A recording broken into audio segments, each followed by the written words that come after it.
bro ခုမြင်နေရတာကတော့ဘလောက်ပဲတူတူလုံးဝမကုန်နိုင်တဲ့ Infinity 1 block ပဲဖြစ်ပါတယ်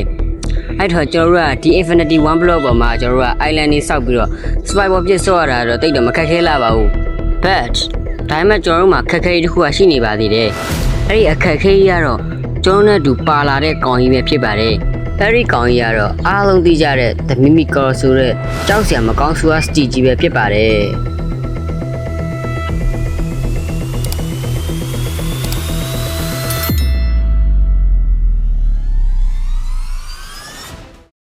โอเคဆိုတော့ကျွန်တော်တို့အားလုံးပဲမင်္ဂလာပါ bro ရေကျွန်တော်တို့ Spider Gaming ဖြစ်ပါတယ်ခင်ဗျာအဲ့တော့ဒီနေ့ကတော့ပေါ့နော်ကျွန်တော်တို့ဒီMinecraft 1 block ဆွတ်မှာဖြစ်ပါတယ်ဆိုတော့ကျွန်တော်1 block ဆိုတော့နည်းနည်းလေးတော့သိရမလားလောက်ဆရာရှိရလေးတယ်အိုး okay တူလိုက်တော့ဘာရလဲbreak the block below you okay ပါအဲ့တော့ဆိုတော့ဒီ1 block တော့တာမန်ဗာလဲ the block ဝယ်ဘာညာစမကလာထားပါတော့ထားလိုက်ပါအဲ့တော့ကျွန်တော်it is an infinity block yes ဒါပဲကျွန်တော်ဒါကျွန်တော်ဝူဒန်အဖြစ်နေကျွန်တော်ပထမဆုံးတက်သားရိုက်ပေါ့နော်အဲ့တော့ this one more than okay ရတယ်အဲ့တော့ကျွန်တော်ဒီ1 block ကတာမန်1 block မဟုတ်ဘူးနော် bro ကျွန်တော်နဲ့ဒီ 1 block ကဘာကြီးမှာကျွန်တော်တယောက်တည်းမဟုတ်ပါဘူးကျွန်တော်နဲ့အတူတစုံကြောက်ကလည်းရှိနေရပေါ့နော်အဲ့တော့ကျွန်တော်က1 block ဆိုဆော့ပြီးတော့ကျွန်တော်အေးစစ်စစ်တော့နေလို့မရဘူးပေါ့နော်ကျွန်တော်တတိကြီးထားရမယ်okay chest ကတော့ပစ္စည်းကောင်းနေရပါတယ်အဲ့တော့ကျွန်တော်တို့1 block ဆိုတော့အားတိုင်းကျွန်တော်တို့overwall ဆော့ကြလို့ရှောက်ပြီးလုံနေလို့မရတော့ဘူးပေါ့နော်ကျွန်တော်တို့အားတိုင်းဒီဟာလေး block တွေပဲတူးနေရပေါ့နော်ကျွန်တော်တို့ပြီးလို့ရှိရင်ကျွန်တော် island တွေပါစောက်မယ်ကျွန်တော်တို့survival page ကြီးတစ်ခုတင်မယ်ပေါ့နော်အဲ့တော့the first page is picked wait okay ကျွန်တော်နောက်ထပ်ခုလို့ဆိုကျွန်တော်တယောက်တည်းမဟုတ်တော့ဘူး bro ရေဒါပဲလေကျွန်တော်တငယ်ချင်းရပြီ okay မင်းကငါ့ရဲ့ပထမဆုံးတငယ်ချင်းလေးနော် Mr. Pig ဟိုဘက်နည်းနည်းတိုးပါလားမင်းအောက်ပြုတ်ကြပါလိမ့်မယ်လေ bro okay ဒီမှာ1 2 3 okay အဲ့တော့ဟိုဘက်နည်းနည်းတိုးအောင်လေငါကောင် okay အဲ့တော့ကျွန်တော်ဒီမှာပစ္စည်းလေးကျွန်တော်တို့လှုပ်ရှားရှိရလေးလည်းလုံးဝဖြစ်မယ်ပေါ့နော် island 2ကတော့ကျွန်တော်ဒီ slab တွေနဲ့လောက်တာပို့ပြီးကောင်းလိမ့်မယ်ပေါ့နော်အဲ့ဒါပို့ပြီးကောင်းလိမ့်မယ်အဲ့တော့ရန်ဒီမှာကျွန်တော်တို့1ပြန်ဒီဘက်ဒီလဲကျွန်တော်တို့နည်းနည်း island လေးကိုထပ်ဖြည့်လိုက်ပါမယ်ခင်ဗျာအဲ့တော့ဒီဘက်ဒီကိုချ okay ပစ္စည်းတွေကတော့ကျွန်တော်အကုန်လုံးဒီထဲပဲ chest ထဲထည့်ထားတာပို့ပြီးတော့ကောင်းလိမ့်မယ်ပေါ့နော်ကျွန်တော်တို့မတော်တဆပြုတ်ကြခဲ့သွားညမိုးရွာလားညမိုးရွာလားအေးဒီမှာအေးပါကွာမိုးကဘာလို့ရွာတော့ညခုမှစလီကွာချီးပဲအေးပါကွာဘာလို့မိုးကအစိုးကြီးရွာချရတယ်ဘလို့ကြီးမကောင်းဘူးလို့ဒီကိုတိန်ညိုမဲမောင်းလို့မဟုတ်သေးပါဘူးကွာမင်းတို့အဲ့ရဲဒါ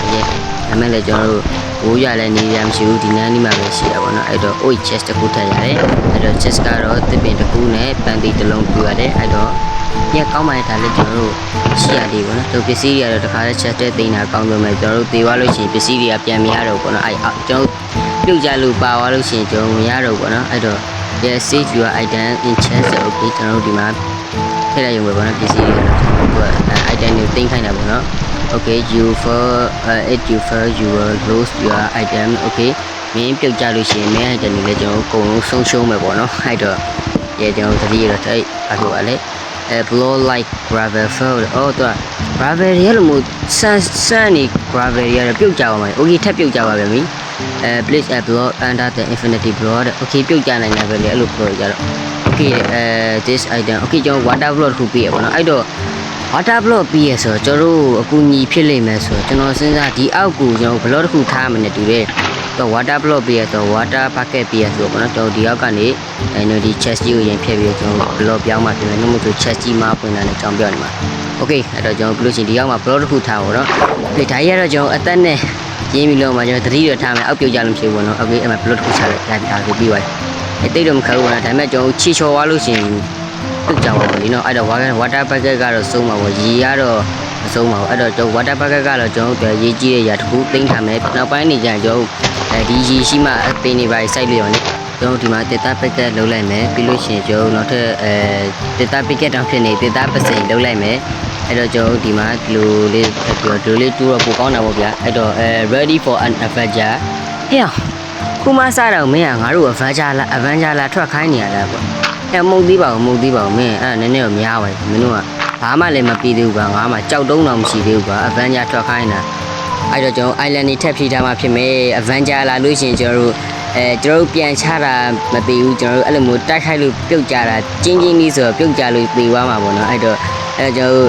island ဖြည့်ထားကောင်းတယ်ပြီးတော့ကျွန်တော်တို့ wooden saw လည်းလောက်ထားမှဖြစ်မှာပေါ့နော်အဲ့ဒါကျွန်တော်တို့လည်းမင်းတို့ကမဟုတ်သေးဘူးချီးတယ်ဥမာစားတော့ဟိုအသေးပုံ chest ကိုအသေးပုံလေးနဲ့အကဲအဲ့တော့ကျွန်တော်ဒီမှာဗညာလေးပေါ့နော်တစ်သားပါတယ်မီးတိုင်တစ်တိုင်း yes ဒါပဲမီးတိုင်လေးရပြီဆိုတော့ကျွန်တော်မီးထုံးလို့ရပြီပေါ့နော်အဲ့တော့ဒီနေ့မှာပဲထုံးထားတယ်ပေါ့နော်ပတ်ခရပြီအဲ့တော့ကျွန်တော်ပစ္စည်းလေးရတယ်မစိုးပါဘူးကျွန်တော်ပစ္စည်းအကုန်လုံးတင်ထားတယ်မြဲတစ်သားလေးကျွန်တော်တစ်ခါပြော့တင်လိုက်တယ်ပေါ့โอเคအဲ့တော့ကျွန်တော်ဒီကဖြတ်လိုက်တယ်မယ်โอเคအဲ့တော့ကျွန်တော်ဘာကြီးတော့ဘယ်တော့ upgrade in okay upgrading လုပ်နေပြီ bro ရေ upgrade လုပ်လို့ရှင်ကျွန်တော်အဲ့ဟွာတော့ stone တွေပါရနိုင်တယ်လी bro ရေဟုတ်တယ်ကျွန်တော်stone တွေမဟုတ်ဘူးဒါပါရော the plan အဲ့ဆိုကျွန်တော် plan တွေပဲရမှာဟုတ်ပါ stone တွေမရဘူးလားမင်းတို့okay အဲ့တော့တက်သားဆိုတော့ plan ဆိုတော့လေသူကတစ်ပင်နဲ့ပတ်သက်တာကြီးလားပဲ okay check ပို့တက်ပြီလေတစ်ပင်နဲ့ပူတာတာနဲ့အာလူတဲ့ဟဲ့မင်းတို့စားစရာရည်ဒါပေမဲ့မင်းကြည့်ဘူးငါသိမ့်ထားမှာဟာစူတောင်းလူမင်းအားရကျူးစရာမင်းရတယ်ငါတော့စားစရာမရှိဘူးအိုးဟဲ့နောက်ထပ်ဝတ်တကောင်ထက်ပေါ်လာပြီကွာဒါပဲငါတို့ရဲ့စားစရာအပေါ့ငါတို့ရဲ့တငယ်ချင်းရပြီရောရှက်အပေါ့ good ဒါပဲညတော့ရောက်နေပေါင်မဲနေမင်းတို့ရောက်လိုက်ဆိုငါ့ island ကိုလည်းငါထပ်ပြီးဖြည့်ရမယ်ပေါ့ကွာငါရဲ့ mini kingdom လေးကိုအဲ့လိုနဲ့ပဲကျွန်တော် blog တွေတူးလိုက်အကောင့်တွေပေါ်လာလိုက်ကျွန်တော် island တွေပတ်ဖြည့်လိုက်ဒါရင်းနဲ့ပဲကျွန်တော်အချိန်ကုန်နေခဲ့ပါတယ်ဗျာကျွန်တော်တာယာလိုက်တဲ့မန်နခင်းလေးပါလားကွာကျွန်တော်မနေညတော့ဗောနော်ဒီဘလော့တွေတူးလိုက်ဒါတွေလှုပ်လိုက်နေပဲအချိန်ကုန်နေဟပါတော့အဲ့တော့ယခုကတော့ကျွန်တော်ဒီမှာထုံးတဲ့တိုင်ပဲပြန်ပြီးတော့ဒီမှာ chest တွေနဲ့ထပ်တူးရတော့မဲကျွန်တော်လုံးမရှိကံမရှိဒါကြီးပဲsorry bro sorry ပါနော် sorry ပါ okay အဲ့တော့ကျွန်တော်ပစ္စည်းတွေကတော့ဒီမှာပေါ့နော်ဒီကောင်တွေကိုချန်ခတ်ပြီးထားကြတယ်ဒါပေမဲ့ဒီကောင်တွေဘလို့အထက်သွင်းရမလဲကျွန်တော်မသိလို့ဘလို့တွန်းပြီးပို့ရင်လွယ်ဘူးဗျာကျွန်တော်ဒီကောင်တွေကတွန်းခတ်တာအဲ့တော့ဒါပေမဲ့ကျွန်တော်ပြတော့ကွာဒီကောင်တွေချန်မခတ်သေးဘူးကျွန်တော်ဒီကောင်တွေခေါ်သေးရဘယ်လိုပြောမလဲဝီလေးစဘာရှိမှကျွန်တော်ခေါ်လို့ရအောင်ပေါ့နော်ပြီးတော့ဝတ်တွေကတော့ကျွန်တော်ခေါ်လို့ရရတယ်ဒါပေမဲ့ကျွန်တော်oh shit bro this is mine ဘယ်လိုပြောမလဲ this is ငါရဲ့အကြီးမားဆုံးရတနာတိုးကတော့ကျွန်တော်တို့ရှားပါဆုံးမဒီကောင်ရှိမှကျွန်တော်အဲ့ရလို့ရဒီကောင်ကချန်ခတ်ခြင်းနဲ့ချန်ခတ်ရဲ့ထဲဘူးဟိုကမရှိဘူးမင်းတို့ခေါ်ဘူးတဲ့ဝီးမရှိဘူးကြိုးရှိနေအောင်မင်းတို့ခေါ်လို့ရသေးတယ်ကွာအဲ့တော့မခုလို့ဘယ်မှမသွားနဲ့နော်ပြုတ်မကြသေးနဲ့နော်ငါကောင်ပြုတ်မကြသေးနဲ့ဟုတ်ပြီလားဟိုဘက်တိုးဟိုဘက်နည်းနည်းတိုးလေးကွာချီးပဲဒါကြီးပဲတနေ့ကိုတူးနေရတယ်လေနည်းနည်းတော့ပြင်းကျင်လာပြီကွာပြင်းတာကျွန်တော်ဒါတွေပဲထိုင်တူအားတိုင်းထိုင်တူအားတိုင်းတာဖြစ်နေကျွန်တော်ဒီဂိမ်းစော့တာကြားလိုက်ဒါကြီးပဲထိုင်တူနေရကျွန်တော်မပြင်းလိုက်အားတိုင်းရတိုင်းတူအမှတနေ့ကုန်ထိုင်တူကျွန်တော်တို့okay ကျွန်တော်ဒီဘက်တွေလည်းကျွန်တော်ထပ်ဖြည့်မယ်အားလုံးပဲကျွန်တော်ခုပေါ့နော်ကျွန်တော်ခုဂိမ်းစော့နေတဲ့ချိန်ညာကြီးဆိုတာစကားကိုအားကြတော့ပြောလို့မရဘူးပေါ့နော်ကျွန်တော်တို့ငနေမတော်လို့ပေါ်လာလို့ရှိရင်လည်းဖင်ရပြီးអော်လို့မရဘူးဒါအဲ့တော့ကျွန်တော်ဘယ်လိုပြောလဲသတိနဲ့စော့ပေါ့နော်ကျွန်တော်អော်လို့မရပါဘူးဟုတ်ကဲ့အဲ့ကြောင့်ကျွန်တော်စကားကိုတူလေးဖြည်းဖြည်းချင်းပဲပြောတာအဲ့တော့ကျွန်တော်ဒီဘက်လေးတွေကျွန်တော်ထပ်ကားလိုက်မယ်ထပ်ပြီးဖြည့်လိုက်ပေါ့နော်1 2နောက် slab ပြဒီထဲမှာကွာအဲ့တော့ကျွန်တော်ဒီမှာ19ခုရှိတယ်19ခုရှိတော့ဒီ chest နောက်ပိုင်းနေနည်းနည်းဖြည့်မယ်နော်1 2ပြီးလို့ရှိရင်ကျွန်တော်ဟိုဘက်တွေဖြည့်တစ်ပင်ကြီးနေပြီ wow ကျွန်တော်တစ်ပင်ပြန်ကြီးလာပြီ wow ကောင်းလိုက်တာကျွန်တော်တို့တစ်ပင်ကြီးလိုက်ဆိုကျွန်တော်ဒီကနေဟိုလိုအစီကြတာမကြောက်ဘူးကျွန်တော်ပန်းတီးတို့ဟိုလိုဒုတ်တို့ပဲကြာနော်အဲ့တော့ကျွန်တော်တို့တစ်ပင်ဟိုလိုအစီလေးကြာရင်တော့ကောင်းမှာပဲကွာအဲ့တော့ကျွန်တော်ပစိမ့်မရှိဘူးဆိုတော့လက်နဲ့ပဲဒီတိုင်းခုတ်လိုက်တော့မယ်တော့အဲ့တော့okay အဲ့တော့ကျွန်တော်တို့ဒီမှာပစ္စည်းပြောတာကျွန်တော်အဲ့တစ်ပင်ကကြားတဲ့ပစ္စည်းတွေကျွန်တော်ဘေးကိုမကြောက်တော့ကျွန်တော်အောက်ပိုင်းလေးနည်းနည်းကာလိုက်ပါပြီအဲ့တော့စင်မီဝိုက်ပေါ့နော်ဒီလောက်ဆိုရင်အဲ့တော့ကျွန်တော်ဘလော့ပဲထုံးတဲ့အတိုင်းဆက်တူးလိုက်ကြရအောင်ပါခင်ဗျာMr. Chicken ထပ်ပေါ်လာပြီ yes okay အဲ့တော့ကျွန်တော်ဟိုဘက်တိုးလေးလျှောက်နည်းနည်းဟိုဘက်တိုးလေးငါမျိုးsorry ပါ bro မျိုးရှိုင်းမိပါပါကြီးအားလုံးပဲအဲ့တော့ကျွန်တော်ထိုးတဲ့တိုင်းမှာဆက်တူလက်ကြအောင်ပါခင်ဗျာโอเคအဲ့တော့ကျွန်တော်အခုတစ်ခုစဉ်းစားမိပါခင်ဗျာအဲ့ဒါဘာလဲဆိုတော့ဒီ Avenger လာလို့ရှိရင်ကျွန်တော်တို့ဘယ်လိုပြောမလဲခဏလောက်ပုံအောင်ပြီးတော့ချလို့တိုက်ခိုက်လို့ရမယ့်နေရာတစ်ခုကျွန်တော်ဒီဆောက်မှဖြစ်တော့မှာပေါ့နော်အဲ့ကောင်ကြီးလာလို့ရှိရင်ကျွန်တော်ပြေးရမရှိဘူးလေပြေးပြီးချလို့လည်းမရဘူးဆိုတော့ကျွန်တော်အဲ့ထဲကိုဝင်ပြေးပြီးလို့ရှိရင်အပေါက်လေးဖောက်ပြီးတော့ဓားလေးနဲ့ခုတ်ရမှာပေါ့နော်ဒီအဲ့ဒါကျွန်တော်တို့အတွက်အန်ရကင်းလိမ့်မယ်ဘေးကင်းဘာညာပေါ့ဗျာโอเคအဲ့တော့ကျွန်တော်ကျန်းကင်းကတော့ဒီလောက်ဆိုရပြီပေါ့နော်ကျွန်တော်တို့ကနေဘူးဆောက်တာမဟုတ်ကျွန်တော်တို့ဝင်ပြီးတော့ချဖို့တဲ့ဆောက်တာဆိုတော့ဒီလောက်ဆိုရင်လုံလောက်ပြီအဲ့တော့ကျွန်တော်ဘီကတော့ကျွန်တော်ဒီတိုင်း2ဘလော့ဆိုလောက်တယ်နော်အဲ့တော့ကျွန်တော်တစ်သားနေပဲဒီတိုင်းလေးကားလိုက်တော့နော်အဲ့တော့ကျွန်တော်2ဘလော့ဆိုလုံလောက်ပါ1 2 okay ကျွန်တော်ဒီ2ဘလော့လောက်ဆိုလုံလောက်ပါပြီ okay ကျွန်တော်ဒီလောက်ဆိုရင်ကြည်ကောင်းနေပါခင်ဗျာပြီးလို့ရှိရင်ကျွန်တော်နေရန်လေးကားလိုက်လို့ရှိရင်ပို့ပြီးတော့မိုက်ဝိုင်ပေါ့နော်အဲ့တော့ဘေဘလော့နဲ့နေရန်ကန်ကောင်းလို့ဘရိုရေးကျွန်တော်โอเคအဲ့တော့ကျွန်တော်တို့ဒီတစ်သားနေမြမလိုကြီးကာလိုက်ပါပြီဒီလောက်ဆိုရင်လည်းတော့ကြည်ကောင်းနေပေါ့နော်ဟိုဘက်ပိုင်းနေတော့ကျွန်တော်မကာသေးဘူးဘာလို့လဲဆိုတော့အဲ့ဘက်ပိုင်းနေကာလိုက်လို့ရှိရင်ကျွန်တော်ဇွန်ဘီစပွန်မှာဆိုလို့ပေါ့နော်အဲ့ထက်ဘက်ကကျွန်တော်မီးတိုင်းလည်းထုံးစရာမရှိဆိုမှောင်းနေလို့ရှိရင်ဇွန်ဘီတွေဝင်လိမ့်မယ်လေနော်အဲ့တော့ကျွန်တော်တို့စင်မပြေပါဘူးအဲ့တော့ကျွန်တော်တို့ဖူလို့ဆိုမီးတိုင်းနေရရွှေ့အောင်ဒီဘက်ကောင်းလားဒီဘက်မကောင်းဘူးဒီဘက်တွေကမောင်းနေမှာအဲ့ကျွန်တော်ဒီအလေလောက်ထားပါတော့โอเคအဲ့တော့ကျွန်တော်ဟိုဘက်ကမှောင်မေးနေပဲအဲ့ထဲမှာကျွန်တော်တို့ဇွန်ဘီတွေစပွန်လာရင်နည်းနည်းလှုပ်ရှုပ်တယ်ပေါ့နော်ကျွန်တော်အဲ့ကောင်လေးရှင်းနေရအလုပ်ဖြစ်နေအဲ့တော့အိုးပြအောင်နောက်ထပ်ကျွန်တော်အသေးပုံ chest လေးထပ်ပေါ်လာပြီဗျာโอเคဒါပြီးတော့ကျွန်တော်ခုနလိုပဲ upgrading ထပ်လုပ်လာတူအဲ့တော့ကျွန်တော်ဒီမှာ block တွေပေးတယ်အပင်တွေပေးတယ် golden carrot ပေးတယ်ဥပေးတယ်တစ်ပင်ပေးတယ်ပန်းသီးပေးထားလိုက်တော့အဲ့တော့ပစ္စည်းရတော့ကျွန်တော်ရနေတခါတည်းကျွန်တော်ရဲ့ chest ထဲမှာတင်ထားလိုက်ပါမယ်လို့ရှိရင်ကျွန်တော်ဒီကတူးပြီးလို့ရှိရင်ကျွန်တော်တင်တာခုနလိုပဲကျွန်တော် block upgrade တင်မယ်ပေါ့နော်ဒီတစ်ခါ block တော့ကြောက်တုံးလေးပေးပါကွာမင်းကြောက်တုံးလေးပေးမှငါတို့မီးတိုင်လေးလုပ်လို့ရမှာလေကွာဒါပဲအဲ့တော့ကျွန်တော်ဒီမှာ upgrading in ကျွန်တော်20 second စောင့်ရတယ်ပေါ့နော်အဲ့တော့ခဏလေးစောင့်လိုက်ပါမယ်ခင်ဗျာကျွန်တော်တို့ upgrade လုပ်တာတိတ်တော့မကြောက်ဘူးအဲ့တော့ကျွန်တော်တို့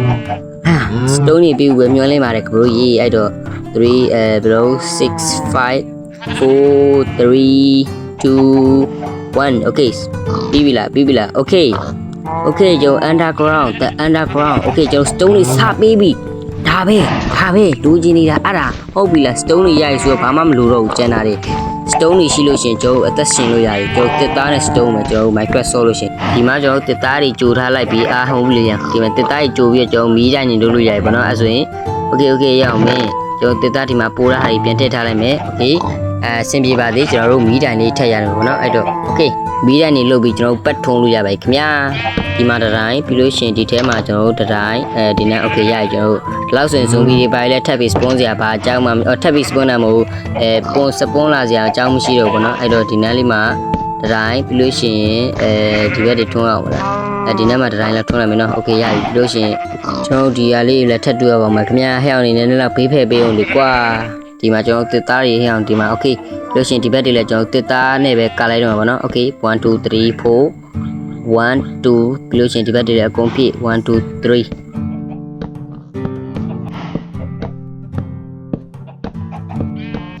โอเคကျွန်တော်ဒီလောက်ဆိုရင်ကြည်ကောင်းပါပြီကျွန်တော်ခေါင်းမိုးလဲ slab တွေနဲ့ပဲကျွန်တော်မိုးလိုက်တယ်ပေါ့နော်အလွယ်တကူပဲအဲ့တော့ကျွန်တော်ပစ္စည်းတွေလည်းကျွန်တော်ထက်မှတော်တော်များနေကျွန်တော်သေလို့ရှိရင်ပစ္စည်းပါပျောက်သွားလိမ့်မယ်အဲ့တော့ဒါတွေအကုန်လုံးထက်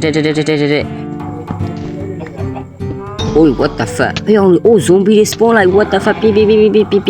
ရောက်နေမင်းတို့ငါမနိုင်ဘူးဟဲ့ဒီကောင်တွေအုတ်ထုတ်တွေလည်းမီးမလောင်အေးပါကွာမင်းတို့က spawn နိုင်ရကျွန်တော်ဒီဟာလေးစောက်ထားလို့စင်ပြေဟဲ့အောင်နေလားရွှေ့โอ้ရှီအိုတကောင်ပြုတ်ကြဝိုက်တာပဲ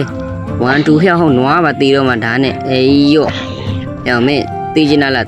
အိုငါပါထီတယ်မင်းကတေးချင်လားဒါပဲမင်းတို့ထက်ငါဘာပြောသမင်းရင်စားတာကွာသိလားမင်းတို့ထက်အုံနောက်ရှိရမင်းတို့ကအုံနောက်မရှိဘူးအကြောင်းလို့မင်းတို့ခုခံလိုက်ရမလားမင်းတို့နှစ်ကောင်နဲ့စပွန်လာကွာအများကြီးစပွန်စမ်းမှာတို့စီရောကျွန်တော်ဒါလေးစောက်ထားလို့စင်ပြေကွာနှိုးဆိုရင်ကျွန်တော်ပြုတ်ကြပြီးရှောတာလောက်တော့တေချာနေပြီကျွန်တော်အဲ့တော့ကျွန်တော် stone ထူးတွေလောက်ထားမှာဖြစ်တော့မှာနော် stone ထားဟဲ့ what the fuck ထပ် spawn ပြန်ပြီကွာမင်းတို့မှုတ်သေးပါဘူးထပ်ပြီး spawn ပြန်ပြီဒီခါတော့မင်းတို့တေးစမ်းနှစ်ခါပြန်တေးကြငါ stone ထားလို့တိုင်းမင်းတို့ တို့အကောင်သေးနှကောင်ပြည့်အကောင်သေးနှကောင်ပြည့်ဒါပဲဒီစီရှော့ကျွန်တော်ဒီမှာကျွန်တော်ရဲ့တိုက်ခိုက်တဲ့နေရာကြီးရှိနေသေးရတော့ကျွန်တော်တို့ဘာမှမစိုးရင်ဆိုင်ရ skeleton နဲ့ creeper လွဲလို့ပေါ့နော် creeper spawn နဲ့ကျွန်တော်သွားပြီးအဲ့ဒါဘလို့နေ zombie လောက်ကတော့ကျွန်တော်စကားရဲ့ထဲမှာပြောပေါ့နော် easy ပဲဒါပေမဲ့ကျွန်တော် skeleton နဲ့ spawn လို့ရှိရင်ကျွန်တော်တို့အကာအကွယ်ဖြစ်မဲ့တစ်ခုလုံးမှဖြစ်တော့မှာပေါ့နော်အဲ့တော့ကျွန်တော်အာယုန်တွေကြိုထားတယ်ကျွန်တော်ရဲ့ရှီလုံးမှဖြစ်တော့မယ်ဘလို့ကြီး oh shit ဟဲ့အောင်ဘာကြီးတော့ဘာချက်ကြီးအောင်တစ်တိုင်ရဲ့နန်းစောနေတဲ့တစ်တိုင်လားပစ္စည်းတွေအိုးဘုံမီရတယ်ဟာမဆိုးဘုံမီဆိုရင်တော့ကျွန်တော်ဘာတော့မြက်ခင်းနေလို့ပြီးတော့ကျွန်တော်ဟိုစီရအောင်လုပ်လို့ရမယ်တင်တယ်ကျွန်တော်လုံးကြည့်လို့ရတယ်ထွက်ဒီကထွက်မဟုတ်က item မဟုတ်ထဲမှာမဟုတ်ဖြစ်ဒီလိုအဲ့တော့ကျွန်တော်ဒီနန်းလေးကဒီဘက်တွေထားလို့ရလားမရဘူးကိုအဲ့တော့ကျွန်တော်ဒီဘက်တွေတော့ရမှာပေါ့နော်အဲ့တော့1အဲ့ခေကျွန်တော်ဒီမြက်ခင်းနေရည်ရလားအိုးအစီပေးလीကွာအစီလိုချင်တာလေဝီစီ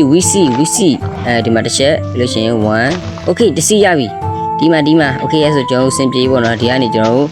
ဘာတော့ဟိုဟာဂျုံနေလို့ပြီးတော့ကျွန်တော်လုံးလိုက်ပြီအဲ့တော့နောက်ဆုံးတစ်ခုကတော့ကျွန်တော်ဗာပေးမလဲဒီဘက်က1 2 3ဒီတစ်ခုဘာမှမပေးဘူးတစ်စီရဲကွာမင်းတို့နည်းနည်းလေးချီးပဲအဲ့တော့ကျွန်တော်ဒီနေ့လေးမှာပဲစိုက်ထားမယ်ပြီးလို့ရှိရင်ကျွန်တော်တို့1 2 3ပြီးလို့ရှိရင်ကျွန်တော်3ခွက်ပဲထားရင်ပေါ့နော်ကျွန်တော် size ရလဲဒီတစ်စီရဲရှိရကျွန်တော်တစ်စီရဲရှိရဆိုနေကျွန်တော်ဟိုဟာတွေဒီဟာတွေပါတော့တစ်ခါလဲ size တယ်မယ်လေဒီမယ် carrot ရော potato ရောနှစ်ခုလုံးတစ်ခါလဲ size တယ်မယ်ဟဲ့အောင်နေမင်းတို့ကြည့်မှမဟုတ်လာကြည့်အနေနဲ့မင်းတို့ကြည့်မှမဟုတ်ငါ စိုက်ပြီးလို့စိုက်ပြီးလို့ရှိရင်မင်းတို့အကုန်လုံးငါကြွေးမှဟုတ်ပြီလားအဲ့တော့ကုလောဆရာတော့မင်းတို့အငတ်နေလိုက်အောင်အဲ့တော့ကျွန်တော်ဒီဟာသိန်း1 2 3 1လို့ရှိရင်ဒီဘက်ဒီလည်းထပ်ဖြည့်1 2 3 1 okay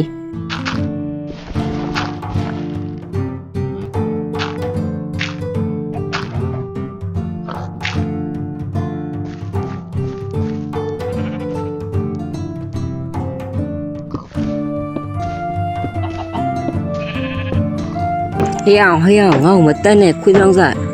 စပိုက်တာဆုပ်စပိုက်တာရှိုးကျော်ကြီးစပိုက်တာဆုပ်ကစပိုက်တာကင်းကိုလာတက်နေရဲ့လို့ဘူးကြီးချီးပဲစပွန်းလာတာအဲ့တော့ဒီဘက်တွေလဲ1 2 3ကျွန်တော်ဒီဘက်တွေကအပင်နေစိုက်ဖို့တော့ကျွန်တော်မြေကြီးထပ်ဖြည့်မှာပေါ့နော်ဒီဘက်တွေလည်းကျွန်တော်တို့ကြကြလေးဖြည့်ထားလိုက်အပင်နေကောင်းစိုက်လို့ရမယ်လေโอเคကျွန်တော်ဒီမှာစိုက်လို့ရပါပြီโอเคကျွန်တော်โอเคစိုက်စရာတော့ကျွန်တော်ဟိုပင်တော့စပရူပင်တော့ရှိသေးတယ်ဒါပေမဲ့မစိုက်သေးပါဘူးโอเคကျွန်တော်မြေကြီးတွေထပ်ယူပြီးလို့ရှိရင်ကျွန်တော်ထပ်စိုက်လို့ရအောင်တူးပါရင်โอเคဟုတ်ပြီလားဟဲ့နေမဲလုံးကျွန်တော်စားစရာမရှိတော့1 2 3ဆိုစားစရာကုန်ထားလို့မရဘူးတေးသွားလို့ရှိရင်ကျွန်တော်မှစားစရာမရှိပဲနေလိမ့်မယ်အဲ့တော့နည်းနည်းချင်းဒီခွဲစားနေတာကျွန်တော်မှโอเคကျွန်တော်ဒီမှာအကုန်လုံးစိုက်ဝယ်ပါတော့စပရူပင်လည်းစိုက်ထားပြီအဲ့တော့စင်ပြေဝိုက်ပေါ့နော်ကျွန်တော်ဒီ chest ကတော့ကျွန်တော်ခုနရထားပြီပေါ့နော်အဲ့တော့ဒီမှာထပ်ပြီးတူးလိုက်မယ်တက်သားတွေပေးတယ်ရတယ် easy ပဲအဲ့တော့ကျွန်တော်ဆက်တူးမယ်အိုး what the fuck creeper ကိုမလုပ်ပါနဲ့အိုးရအဲ့ဘက်သွားလို့ညအချီပဲဟဲ့အောင် creeper စပွန်စရာလားလို့နင်တော့မှုန်သေးပါဘူးကွာကြည့်ငါနွားတွေသေးကုန်ပြီလို့ creeper မစပွန်နဲ့လေကွာတခြားကောင်စပွန်စမ်းမှာလို့အေးပါကွာမှုန်သေးပါဘူးကြော်သေးကကျွန်တော်ဒါတော့မှတော့ကျွန်တော်ပြေးတာမှမထုတ်လဲကျွန်တော်လာမှာပဲပောက်ကွဲမှာပဲအဲ့တော့ဒီဘပိုင်းညတော့ကျွန်တော်နောက်ထပ်ဒီ stone slab တွေနဲ့ပဲကျွန်တော်တို့ဒီဘက်တွေထပ်ဖြစ်မှာပေါ့နော်အဲ့ဒါမှကျွန်တော်ပစ္စည်းတွေထားရနေရလုံးမဖြစ်တော့မှာပေါ့နော်နှုတ်မို့ဆိုရင်ကျွန်တော်တို့ creeper ပေါက်တာနဲ့ပစ္စည်းတွေထပ်ပြီးကြာသွားလိမ့်မယ်ဘလူးကြီးအဲ့တော့ဒီဘက်တွေကျွန်တော်ထပ်ဖြည့်လိုက်ရမယ်ဗျာโอเคအဲ့တော့ကျွန်တော်ဒီဘက်မှာ chest ကဒီမှာထားပြီးโอเคစင်ပြေဝိုက်ပေါ့နော်အဲ့ဆိုရင်ကျွန်တော်ပစ္စည်းရွှေ့မယ်ရွှေ့ထားပါရွှေ့ဒီကရွှေ့မထားရင်သွားပြီအကုန်လုံးထက်ဒီကလည်းထက်ဒါထက်အခုအဲ့ရဒီကကျွန်တော်တဝက်ခွဲလိုက်မယ်နော်โอเคရပြီပစ္စည်းတွေကတော့ကျွန်တော်ဟိုဘက်ပိုင်းမှာနည်းနည်းကြံသေးရပေါ့နော်ဒီချက်စင်းမှာနည်းနည်းလေးကြံပါသေးရခင်ဗျာโอเคကျွန်တော်ဒီလောက်ဆိုရင်ကျွန်တော်ပစ္စည်းတော်တော်များများထည့်လို့ရတယ်ပေါ့နော်အဲ့တော့စင်ပြေသွားပါပြီညီတို့ကျွန်တော်ဒီမှာ chest တစ်ခုကြံသေးရပေါ့နော်အဲ့ဒါလေးပါဒီဘက်မှာဒီလိုလေးတင်လိုက်မယ်โอเคစင်ပြေသွားပါပြီခင်ဗျာကျွန်တော်တို့ဒီလောက်ဆိုရင်ကျွန်တော်ပစ္စည်းတွေပါတင်းဆဲလို့ရတယ်ပေါ့နော်အဲ့တော့မီးရလေးပါထုံးလိုက်မယ်ကွက်တိဖြစ်သွားပါပြီโอเคကျွန်တော်ဒီမှာတစ်ပင်နေလဲတော်တော်လေးကြီးနေဟာ1 block ဆော့ရတာဒါအတူရတာအပြင်းဆုံးပဲကွာပြင်းလိုက်အဲ့တော့ထွက်တူရအောင်ကျွန်တော်ကတော့ okay what the fuck creeper လာပြန်ပြီးဆောက်ကြည့်သွားပြီ oi what the fuck ရောင်ကြီးသွားပြန် creeper กว่าတော်သေးရောကျွန်တော်ဖြစ်စီနော် chest တွေဟိုဘက်ရွှေ့ထားလိုက်လို့တွေ့လားအာနင်ဒီအောက်ကဘလော့တော့ပြတ်သွားပြီပဲဒီမှာကျွန်တော်နောက်တဲ့ဘလော့ပြန်ထားရတော့မှာကွာချီလို့ပဲ creeper ခွေးတောင်သားချီပဲအဲ့တော့ဒီဟာလေးနေကျွန်တော် water bucket ကဒီမှာ water bucket okay water bucket မှာ water bucket နဲ့ကျွန်တော်ဟိုဥစ္စာပြန်လုံးမရရမယ်ချီဒီမှာအဲ့တော့ဒီဟာ silent အပင်ကြီးပြတ်သွားမလားမသိဘူးမပြတ်ပါဘူးเนาะအဲ့တော့မြန်လုံးရတယ်လေအဲ့တော့ဒီမှာဂျမ်းမန်ချလို့ရှိရင်ဘလော့ယူအောက်ကိုမြန်ဆင်းပြီးရင်ဒီမှာဒဘလော့ချလိုက် okay ရပြီဆင်ပြေသွားပြီ okay ကွိဟိုဘက်အချိန်လုံးပြီးပြုတ်ကြရင်နေထိုင်အဲ့တော့ဒီမှာပြန်ထည့်လိုက်မယ် okay ဆင်ပြေသွားပြီချီးဘက်ကွာ creeper ကြီးကမှုတ်သေးပါဘူးကွာမင်းတို့ကတော်ပြီလေတကောင်ဆိုရင်မင်းတို့ကအဲ့တော့ဒီဘလော့ဒီခါဒီဘလော့ထားရတော့ okay ထားရတော့ဒါနဲ့ကျွန်တော်လေးတစ်ခုစဉ်းစားမိသလားလို့ကျုပ်ဒီကျွန်တော်ဘလော့တူးတဲ့ဟာယူကာလိုက်ရင်ကောင်းမလားကာရဆိုတော့ကျုပ်ဆိုပါလေချန်စီယိုနဲ့ကာရင်ကောင်းမကောင်းလောက်ဘူးတော့ကျုပ်ချန်စီယိုနဲ့ဟိုဟာလေး slap ကျုပ် slap တွေနဲ့ကာရင်ကောင်းလောက်တယ်ဘလို့ရဲ့အဲ့တော့ slap ကနေကျွန်တော်တစ်သား slap ပဲတောင်းရတယ်ဒီမှာတစ်သား slap တွေအများကြီးပဲအုတ် slap okay အဲ့တော့ကျွန်တော်ဓာတ်နဲ့ပဲဟိုလိုလေးကာရအောင်ဘလို့လေးကာမလဲဒီမှာဒီလိုလေးချလိုက်မယ်လေ1 2ဒီတိုင်းကာလိုက်မလားဒီတိုင်းကာလို့မရဘူးဒီတိုင်းကာရင် develop ဆိုဟိုလိုခုံထွက်နိုင်တယ်သူတို့ကအဲ့တော့အပေါ်မှာထားပြီးလို့ရှိရင်ဒီဘက်တွေထားဒီမှာโอเคအဲ့လိုဆိုရင်ရရအဲ့ဆိုရင်ကျွန်တော်ဒီတိုင်းကာကောင်းတယ်အဲ့တော့ဒီမှာဆက်ကာလိုက်မယ်ဒီဘက်တွေရောပြီးလို့ရှိရင်ဒီဘက်ရောโอเคစင်ပြေသွားပြီဒါလားဆိုရင်ပြီးရင်ဒီဟာလေးတော့ဖြတ်လိုက်မယ်ကွာပြီးရင်ကျွန်တော်ဘလော့လဲတူးလို့ရမယ်ပြီးလို့ရှိရင်အကောင့်တွေလာလို့ရှိရင်လည်းဒါနဲ့တစ်နေလို့ရှိရင်ကျွန်တော်တို့အောက်ကနေခုံမယ်မော်ဖန်လို့ဖြစ်အောင်ပေါ့နော်အဲ့တော့ဒါကောင်းပါပြီ skeleton တွေပါဆိုရင်တော့ creeper ဆိုရင်ကျွန်တော်တို့ပေါက်ကွင်းနိုင်လားမသိဘူးဒါစင်ပြေသွားလောက်ပါပြီဗျာအဲ့တော့ကျွန်တော်ဆက်တူလို့ဒီတိုင်းလေးတူရင် AC ဖြစ်သွားပါပြီအဲ့တော့စင်ပြေသွားပြီပေါ့နော်ကျွန်တော်ခဏနေဒီဟာတူလို့ရှိရင်ကျွန်တော်ဟိုဟာလေး island what the fuck ဟုတ် okay ပြောင်းဒီကောင်မမြင်ရတော့ကြီးပဲပေါ်လာလန့်သွားပဲအဲ့တော့ကျွန်တော် AC လေးပဲရွှေ့မပေါက်နဲ့ငါကောင်ကျွန်တော် creeper ကျွန်တော်တို့မမြင်ရတော့ဘူးဒါပဲတွေ့လားကျွန်တော်ဒီဟာဆောက်တာမှန်သွားတယ်နှုံးမို့ဆိုရင်ကျွန်တော်တစ်ခါထပ်ပြီးတော့ပေါက်ကွဲနေအောင်ပါနော်ဟာကျွန်တော်ခုနဒီဟာဖွင့်လိုက်တာကျွန်တော်ဒေးကြည့်မလို့ဒေးက3ရောက်သွားပြီကျွန်တော်ဒီဟာဖွင့်တဲ့ချိန်ခိုးကောင်းပေါ်လာဒါမဲ့လည်းစင်ပြေပါကျွန်တော်ဒီဟာလေးစောက်ထားတော့ AC ဖြစ်သွားပါနော်အဲ့တော့နေဒီဟာလေးဆက်တူလိုက်ပါအောင်ခင်ဗျာကျွန်တော်ခဏနေ island နေဖြည့်မယ်နော်ကျွန်တော်တို့အဲ့တော့ကျွန်တော်ဒီဘက်ပိုင်းလေးကိုနည်းနည်းလေးထပ်ဖြည့်ပါမယ်ခင်ဗျာတစ်သားနေပဲပေါ့နော်ပြီးတော့ကျွန်တော်တို့စီမှာကျွန်တော်ဝက်ကတကောင်ပဲရှိရတယ်ပေါ့နော်အဲ့ဒါဒီဝက်တကောင်ကျွန်တော်တို့ဟိုဟာလေးချန်စီယိုလေးခတ်မယ်ပေါ့နော်အဲ့ဒါဘိုးကောင်းတယ်ကျွန်တော်ဒီနန်းလေးမှာဒီကဖြည့်ပြီးတော့ဒီကောင်ချန်စီယိုခတ်မယ်အဲ့ဒါကောင်းပါတယ်အဲ့တော့ကျွန်တော်ဒီနန်းလေးမှာဒီဟာလေးပဲချလိုက်မလို့develop ဟိုတပြားရှုံးသွားပြီအဲ့တော့ကျွန်တော်ဒီဟာအကုန်ဖြည့်လိုက်မယ်ဗျအဲ့တော့1 2 3ပြင်ဒီမှာတစ်ခုโอเคစင်ပြေသွားပြီပြီးလို့ရှိရင်ကျွန်တော်တကားကိုတကားကိုဟိုးစားလို့ရင်ကောင်းမလားဘာတော့ကျွန်တော်အဲ့တကားပဲလုပ်လို့ရမှာလေနော်ချန်စီယိုတကားလေကျွန်တော်ချန်စီယိုတကားဒီတစ်သားရယ်ပြီးလို့ရှိရင်ထုတ်ချောင်းတွေလိုရလေ done okay ဒီလောက်ဆိုရင်ကျွန်တော်စင်ပြေသွားပြီပေါ့နော်ဒီနေ့လေးမှာငါကောင်အဲ့ဝက်ကိုကျွန်တော်ဟိုဟာလေးခေါ်မှရမှာကျွန်တော်စီမှာပါတော့ဗာလဲအာလူနဲ့ခေါ်မှရမှာဟဲ့ရောက်ငါကောင်နေကျွန်တော်တို့ခေဒီမှာအာလူရှိအာလူနဲ့ခေါ်ရမှာနော်ပိုတတာဟေးပိုတတာနဲ့ငါကောင်ခမိုင်ခမ်းမိမင်းကငါရဲ့တူတဲ့ friend လေးဖြစ်သွားပြီအဲ့တော့မင်းကငါအသက်နဲ့ရေးမိကားကိုမယ်တိလားငါကောင်ဟုတ်ပြီလားဟုတ်ကဲ့တော့ကျွန်တော်ဒီမှာ okay ပိတ်ထားလိုက်မယ်မင်းကောင်းနေနော်မင်းကငါအစာကျွေးမှဒီမှာတစ်ပင်းနေကြီးလန်အစာရိပ်ပြီးတော့ကျွေးမှမင်းကိုအဲ့တော့ဒီနေ့နည်းနည်းမှောင်နေဟာမှောင်တော့ဒီကလေးထုံးထားလိုက်မယ် okay စင်ပြလိုက်အဲ့တော့ဆက်တူရအောင်ခင်ဗျာကျွန်တော်တို့အားတိုင်းရတိုင်းဒါပဲတူရမှာဟာနင်းမေကြီးတော့တဲ့လာပြန်ပြီးဇွန်ပြီးဒါမဲ့လည်းငါရဲ့မဟာတတိုင်းရှိနေမင်းတို့ကောင်းနေမင်းတို့ဘာမှလုံးလို့မရဘူးကွာဟာတပည့်အဲ့တော့ကျွန်တော်ဒီကဆက်တူးမဲ့ဥပ္ပိလာအဲ့လိုနဲ့ပဲကျွန်တော်ထုံးစံအတိုင်းပဲထက်ပြီးတော့ block တွေတူးလိုက် island တွေတွားဖြေးလိုက် block တွေလာတူးလိုက်တစ်ပင်တွေခုတ်လိုက် island တွေဖြေးလိုက်ဒါနဲ့ပဲကျွန်တော်ချိန်ကိုနေခဲ့ပါတယ်ပေါ့နော်okay အဲ့ဆိုရင်ကျွန်တော်ဒီဘက်ကျွန်တော်နေလုံးရက်လည်းလှရနော်အဲ့တော့ကျွန်တော်ဒီတိုင်းလေးပေါ့နော်ဒီမှာ develop တပြား okay လို့ရှိရင်ဒီဘက်လည်းနည်းနည်းလေးထပ်ဖြည့်မယ် okay ကျွန်တော်နေတော်ကြိုက်နေဒီ shader တော်လှရနော် bro အရင် shader တက်ကိုပို့ပြီးလှဒီ shader တော်လေးမှရကျွန်တော်ကြိုက်အဲ့တော့ဒီမှာတစ်ချက် လို့ရှိရင်ကျွန်တော်ဒီမှာကျွန်တော်တို့တစ်ပင်ဆိုင်ပေါ့နော်အဲ့လိုလေးစိုက်တာပို့ပြီးတော့ကျွန်တော်မြေကြီးကုန်ကြတက်တာပေါ့နော်ကျွန်တော်ဒီအိမ်နဲ့လည်းကျွန်တော်ပစ္စည်းလေးထားလို့အောင် chest လေးထည့်ထားလိုက်အောင်မယ် okay စင်ပြေပါရဲ့အဲ့တော့ကျွန်တော်ညလည်းရောက်နေပေါ့နော်ညရောက်ဒီခုနောက်ပိုင်းကျွန်တော်သတိထားမိရညတာရှည်ပြီးတော့နေတာတူသလားလို့ဟုတ်ဟေ့အသေးပုံ chest okay ကျွန်တော်အသေးပုံ chest ချက်ပေးပြီးဒါပဲအဲ့ဆိုကျွန်တော် upgrading လာတော့မှာပြီးတော့ဒီမှာအိုးရမြေပုံလေးอ่ะဟုတ်မြေပုံဆိုတော့ကျွန်တော်တို့ island ကိုမြေပုံဆွဲပြီးကြီးလို့ရပြီ okay ကျွန်တော်ဒီမှာမြေပုံလေးရတယ်အဲ့တော့ဆွဲလိုက်ပြီအဲ့တော့အိုးတေးသေးလေးရှိုးလိုက်ရိုးကျွန်တော်တို့ရဲ့ island တေးသေးလေး oh my god မိုက်တယ်ကွာ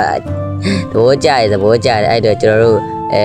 upgrading လာမှာပေါ့နော် upgrading လာမှာဆိုတော့ဒါလေးဖြတ်လိုက်တော့မယ် okay ဒီမှာကျွန်တော်တို့upgrading in 30 seconds စောက်ပါတယ်ခင်ဗျာအဲ့တော့ဒီမှာနည်းနည်းလေးစောင့်အောင်ပေါ့နော်30 seconds ဆိုတော့23 21 22 23 okay အဲ့တော့ကျွန်တော်တို့ဒီမှာ90 seconds 70 60 50 okay နည်းနည်းလေးစောင့်ပါခင်ဗျာ okay 12 11 9 10 about 8 7 6 5 4 3 2 1 break oh snow ပိုင်ဟုတ်တယ်ဟဲ့snow ပိုင်ကိုတိတ်ကြိုက်ဘူးကွာဒါမဲ့လည်းပေးတာယူကျွေးတာစားပေါ့ကွာငါတို့ကသူတို့ပေးတာပဲယူရမှာဆိုတော့လက်တူဝဲရအောင်တတန် oh my god ခွေးလေးဟဲ့ခွေးလေးအာငါတို့မှာအယိုးမရှိဘူး what the fuck အေးပါကွာကျွန်တော်အယိုးမရှိဘူးဟုတ်တယ်ချီပဲဟဲ့အောင်ကြီးတကယ်အယိုးမရှိဘူးကျွန်တော်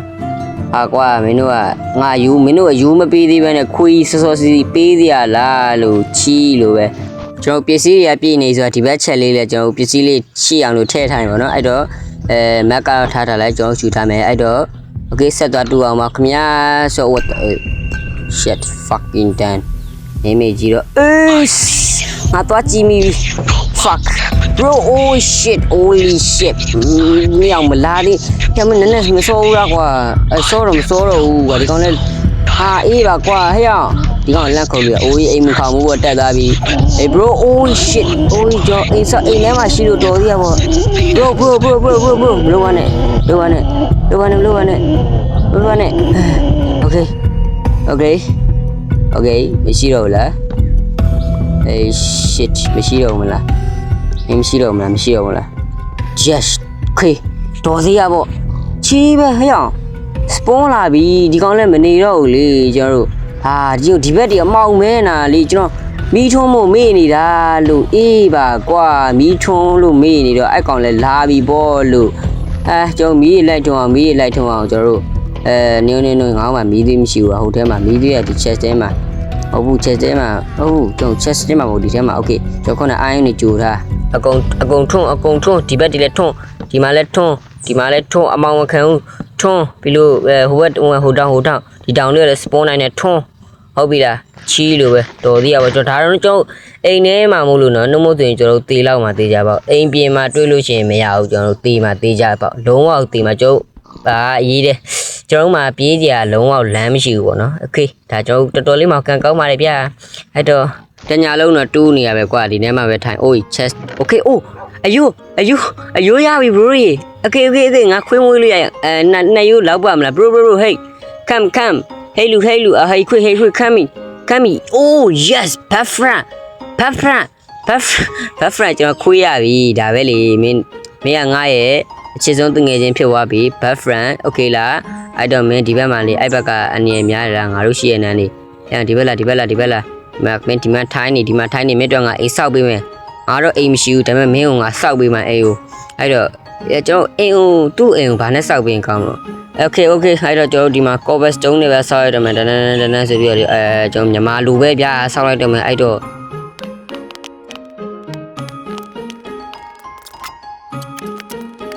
ငါကောင်ရမင်းကလည်းမနေ့ကိုထည့်ပြီးယူလဲရတယ်โอเคဒါမှမဟုတ်ကျွန်တော်ခွေးလေးရှိရောကျွန်တော်တို့တွေဘယ်လိုပြောမလဲအထီးမကြံတော့ဘူးပေါ့နော်ဒီတိုင်းဆိုတရားထဲကျွန်တော်မှဝက်လေးနဲ့အဲ့လိုနဲ့ကျွန်တော်အဲ့နေ့တနေ့လုံးကတော့ကျွန်တော် island ကြီးဖြည့်တာနဲ့ပဲကျွန်တော်ချိန်ကုန်ခဲ့ပေါ့နော်နောက်ထပ်ကျွန်တော်ရဲ့မြေပြန်ကြီးကိုကျေပြန့်မှုတဲ့ island ကြီးကိုကျွန်တော်ထပ်ဖြည့်နေပဲချိန်ကုန်ခဲ့ပါတယ်ခင်ဗျာအဲ့တော့ကျွန်တော်ဒီဟာကြီးပဲမြဲတဲ့တူညံနေနေတော့ပြင်းလိုက်ပေါ့နော်ကျွန်တော်ဒီဟာဆော့လို့ရှင်ကျွန်တော်ဒီဟာလေး bro hello မီမီကမင်းဟာစတီးစုပ်ပလုပ်ပါဝတ်တဲ့โอเคငါတို့ကအိမ်ချီတယ်မင်းပြောက်ဝိုင်းโอเคအတန်လည်းပြောက်ဝိုင်းနော်ခုနကလေးโอเคချီပဲရအောင်ချီပဲကျွန်တော်အဲ့ဘက်လည်းမီးထုံးထားတာကိုဘာလို့လာတော့လို့ကဲတော့ကျွန်တော်ဒီဘက်ကထပ်ပြေးထားရပါတော့ဒီဘက်မှာကျွန်တော်ရဲ့နေစောင့်မယ်လေရအောင်လက်ထပ်ပေါ်လာပြန်ပြီဒီတကငါသေးပြီဘလို့မှမလွတ်တော့ fuck you ဟေးရတမီမီကာကျွန်တော်လုံးစရာမရှိဘူးဘလို့ရေကျွန်တော်သေးပြီတကြပေါ့ဟေးအောင်ကြီးတမီမီကာဘလော့တွေတော့ရှိရကျွန်တော်ဘလော့ရင်းတော့ဟိုဘက်မြတ်တူးပြရလားshit my fucking damn အိုးဟေးတပြေးပြေးချင်းရှိတူလိုက်ဒီပြေးပြေးတူလာပြီငါကမလုပ်ပါနဲ့အိုး fuck ကြောက်စရာကြီးဆောက်တယ်ချီငါဘာလို့ရတော့မလဲခုငါဘာလို့မလဲကျွန်တော်လက်တီတော့တုံးနေပြီကျွန်တော်လုံးစရာမရှိတော့ဘူးသေးပြီဘလို့နေလုံးဒီကော့ဘက်စတုန်းတို့ဒီဘက်ကနေပြေးကိုမလာပါနဲ့လာသေးနေအောင်လာအိုးဘလို့မလုပ်ပါနဲ့ရောက်ရေးရှောပါပြီလို့ fucking damn the mimica you are fuck you this means you are fuck you အားလုံးပဲ